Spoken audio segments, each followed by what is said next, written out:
Hi అండి, welcome back to అమ్మమ్మ గారి వంటిల్లు. అందరూ ఎలా ఉన్నారు? నేనైతే బాగున్నాను. మీరు కూడా బాగుండాలని మనస్ఫూర్తిగా కోరుకుంటూ నా ఛానల్ని ఫస్ట్ టైం చూస్తున్నట్లయితే సబ్స్క్రైబ్ చేసుకోండి. ఇప్పటి వరకు సబ్స్క్రైబ్ చేసుకుని సపోర్ట్ చేస్తున్న వారందరికీ కూడా thank you so much. Video చూస్తున్న ప్రతి ఒక్కరికి కూడా ఒక్క లైక్ చేయండి ఫ్రెండ్స్. మీరు లైక్ చేయడం వల్ల ఈ వీడియో మరింత మందికి చేరుతుంది. అలానే నాకు మోటివేషన్ లాగా ఉండి ఇంకా మంచి మంచి వీడియోస్ చేయాలని ఇంట్రెస్ట్ కూడా కలుగుతుంది. ఈరోజు మన వ్లాగ్ మీ అందరికీ కూడా నచ్చుతుందని అనుకుంటున్నాను.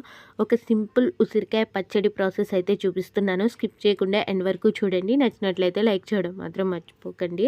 ఈ వ్లాగ్ వచ్చేసి శనివారం రోజు తీసిన వ్లాగు. శుక్రవారం సాయంకాలం టైంలో అమ్మ వాళ్ళ ఇంటికి అయితే వెళ్ళాము. ఇంకా మాఘ శనివారం కదా, ఉదయాన్నే ఇంకా అమ్మ వాళ్ళ ఇంటి దగ్గర ఉంటే తుడుపుళ్ళు ఈ పనులు ఏమి ఉండవు కదా. ఉదయాన్నే తలస్నానం చేసేసి దేవుడి దగ్గరికి అమ్మాయి అన్నీ సర్దేసింది. నేను దీపారాజన చేసుకొని పూజ అయితే చేసుకున్నాను. అమ్మ వాళ్ళ ఊరి దగ్గరలో కుందూరులంక గ్రామంలో స్వయంభూగా వెలిసిన వెంకటేశ్వర స్వామి గుడి అయితే ఉంది. అక్కడికి దర్శనం చేసుకోవడానికి అయితే వెళ్ళాము.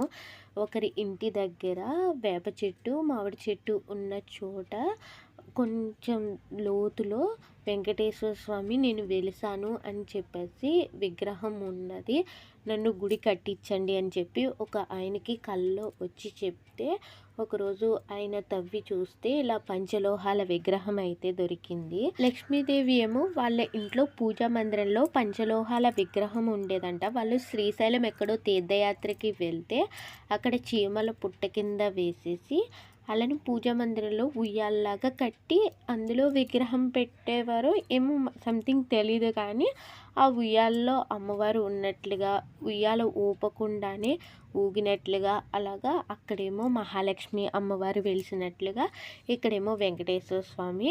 ఇద్దరికి కూడా వెంకటేశ్వర స్వామికి ఏమో రేక్షెడ్ కింద వేసి అక్కడ పెట్టి అందరికీ కూడా చెప్పడం జరిగింది. భక్తులది కూడా 7 వారాలు వెళ్ళే వాళ్ళు 7 వారాలు వెళ్తున్నారు, లేదంటే నార్మల్గా శనివారం టైంలో వెళ్ళి దర్శనం చేసుకునే వాళ్ళు దర్శనం చేసుకుంటున్నారు. లక్ష్మీదేవిని మాత్రం వాళ్ళ ఇంట్లో పూజా మందిరంలో ఎక్కడైతే ఉందో అక్కడే ఉంచేశారు. గుడి కడతారంట. అప్పుడు లక్ష్మీదేవి సమేత వెంకటేశ్వర స్వామి గుడి కింద అప్పుడు కళ్యాణం అది కూడా చేసి మొత్తం అంతా కూడా అప్పుడు చేస్తారంట. కళ్యాణం అవ్వకుండా స్వామివారిని అమ్మవారిని ఒకే చోట పెట్టకూడదు అని అయితే ఆయన అక్కడ పంతులు గారు అయితే చెప్పారు.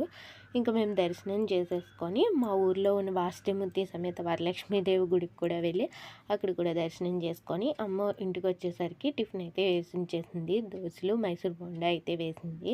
టిఫిన్ చేసేసి మా రిలేటివ్స్ వాళ్ళది పసుపులో పోటు వేయడానికి అయితే వెళ్ళాలి. అది మా ఊరికి కొంచెం దూరం, అందుకని చెప్పేసి మా వదినలు అందరం కలిసి ఆటో అయితే కట్టించుకున్నాము. మేము వెళ్ళేసరికి పెళ్ళికూతురికి మంగళ స్నానాలు అది చేసి రెడీ చేసి పారాణి అది కూడా పెడుతున్నారు. పెళ్ళికూతురు కళ అంటేనే వేరు కదా, ఎంత అందంగా కనిపిస్తుందో. తోడ పెళ్ళికూతురు ఇంకా అందంగా ఉంది, ఎంత ముద్దుగా క్యూట్గా అనిపిస్తుందో. ఇంకా పెళ్ళికూతుర్ని రెడీ చేసిన తర్వాత ఇలా మండపంలాగా కట్టి అక్కడ తోడ పెళ్ళికూతుర్ని కూర్చోబెట్టి అందరూ కూడా అక్షింతలు వేసి ఫొటోస్ అవి కూడా దిగారు.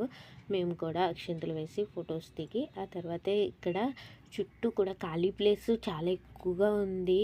పచ్చని చేలు, మొత్తం నైట్ సంగీత్ మెహందీ ఫంక్షన్ అది కూడా జరిగిందంట. డెకరేషన్ అది కూడా అలాగే ఉంది. మామిడి చెట్లు అయితే చిన్న చిన్న చెట్లు ఉన్నాయి, దానికి ఫుల్ పోతుంది. ఇంకొన్ని రోజులు అయితే ఫుల్గా కాయలు ఉంటాయి. అప్పుడు పెళ్ళి అయితే బాగుండు, మంచిగా మామిడికాయలు అవి కోసేసుకుందాం అనిపించింది. వీళ్ళు మ్యారేజ్ ఇక్కడ చేస్తున్నారు కానీ వీళ్ళు హైదరాబాద్లో ఉంటారు. హైదరాబాద్కి రిలేటివ్స్ అందరూ కూడా రాలేరు కదా, ఇక్కడ పల్లెటూరులో చేస్తే బాగుంటుందని చెప్పేసి ఈ ఊర్లో వీళ్ళు గెస్ట్ హౌస్ లాగా ఈ ఇల్లు అయితే కట్టించుకున్నారు.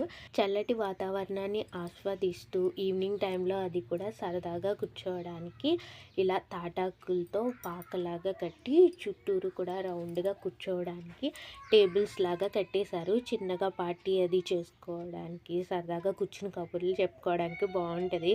మేము వెళ్ళిన వాళ్ళం అందరం కూడా ఇంకా అక్షింతలు వేసేసి భోజనాలు తినడానికి ఇంకా టైం ఉంది కదా అని చెప్పేసి సరదాగా కూర్చుని కబుర్లు అయితే చెప్పుకుంటున్నాము. అక్కడ రిటర్న్ గిఫ్ట్స్ వచ్చేసి థ్రెడ్ వర్క్తో చేసిన చిన్నవి హ్యాండ్ బ్యాగ్స్ అయితే ఇచ్చారు. క్యూట్గా బాగున్నాయి.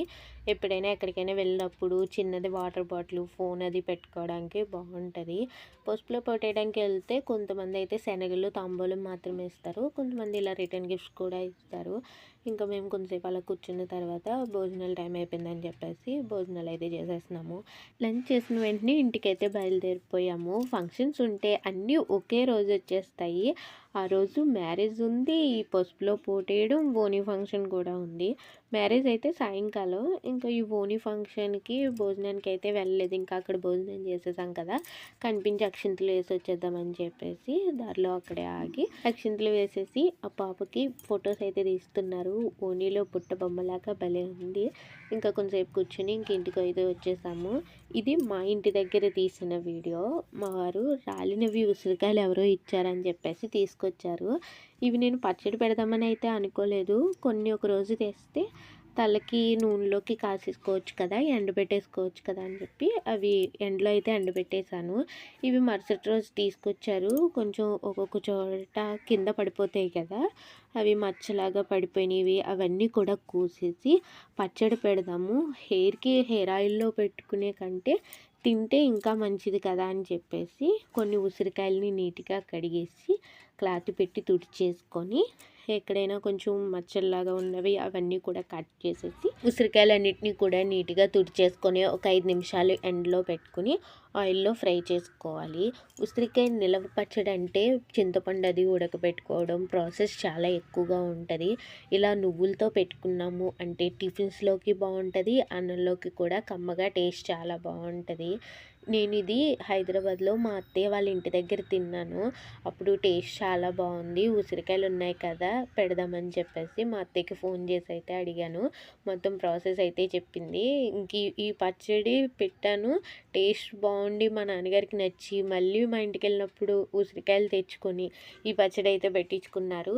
ఇది 1 కేజీ ఉసిరికాయలకి పెడితే 1 కేజీ ఏమో నిలవ పచ్చడి అయితే పెట్టాను. ఈ పచ్చడికి కొలత ఎలా అంటే కేజీ ఉసిరికాయలకి 1/2 కేజీ పచ్చిమిరకాయలు, 1/4 కేజీ నువ్వులు, 1 స్పూన్ మెంతులు, 1/2 స్పూన్ ఆవాలు, ఒక 15 వెల్లుల్లి రెబ్బలు అయితే కావాలి. ఆయిల్ అది కూడా చాలా తక్కువగానే పడుతుంది. ఉసిరికాయలు వేయించడానికి అది కూడా ఆయిల్ ఏమి అస్సలు పీల్చదు. మనం ఒక 1/4 కేజీ ఆయిల్తో ఈ పచ్చడి అయితే పెట్టేసుకోవచ్చు. నువ్వులను కూడా బాగా ఎర్రగా ఫ్రై చేసుకొని పొడిని చేసుకోవాలి.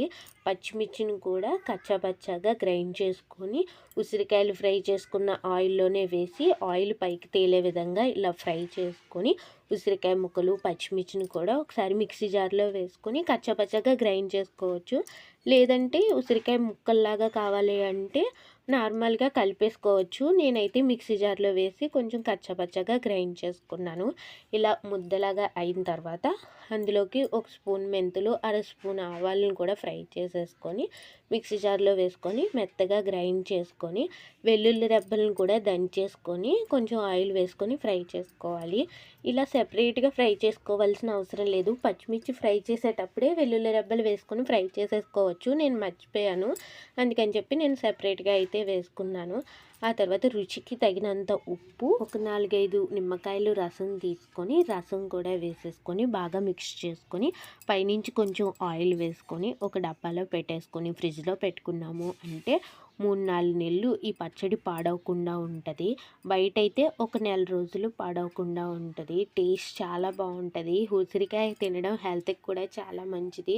అందుకు ఒక్కసారి ఉసిరికాయలు ఉన్న వాళ్ళు ఇలా ట్రై చేసి చూడండి, కంపల్సరీగా నచ్చుతుంది. ఉసిరికాయ తినని వాళ్ళు కూడా చాలా ఇష్టంగా తింటారు. ఈ పచ్చడి అయితే మా ఇంట్లో వాళ్ళకి చాలా బాగా నచ్చింది. ప్రాసెస్ కూడా చాలా ఈజీగా ఉంటుంది, తొందరగా కూడా అయిపోతుంది. ఉసిరికాయలు దొరికినప్పుడు 1 కేజీ కాయలు తెచ్చుకొని ఇలా పెట్టుకున్నాము అంటే పచ్చడి ఒక 3-4 నెలలు ఈజీగా వచ్చేస్తుంది. హెల్త్కి మంచిది అన్నప్పుడు పెట్టుకొని రోజు కాకపోయినా వారానికి 2-3 సార్లు తిన్నా కూడా ఇప్పుడు హెయిర్ ఫాల్ అది కూడా ఎక్కువగా అయిపోతుంది. అలానే షుగర్ అది ఉన్న వాళ్ళకి, బీపీ అది ఉన్న వాళ్ళకి ఉసిరికాయ తినడం చాలా మంచిది. ఇలా పచ్చడిలాగా కాకుండా ఉసిరికాయలు ఘాట్లు పెట్టుకొని ఉప్పు కొంచెం పసుపు వేసి పెట్టుకొని రోజు ఒక ఉసిరికాయ తిన్నా కూడా హెల్త్కి చాలా మంచిది. అలా తినలేని వాళ్ళు ఇలా సింపుల్ ప్రాసెస్లో ఇలా పచ్చడి ఒకసారి ట్రై చేయండి. వీడియో నచ్చినట్లయితే లైక్ చేయండి. ఈ వ్లాగ్ని ఇక్కడితో ఎండ్ చేసేస్తున్నాను. వీడియో ఎలా ఉందో కూడా కామెంట్ చేయండి. Thanks for watching.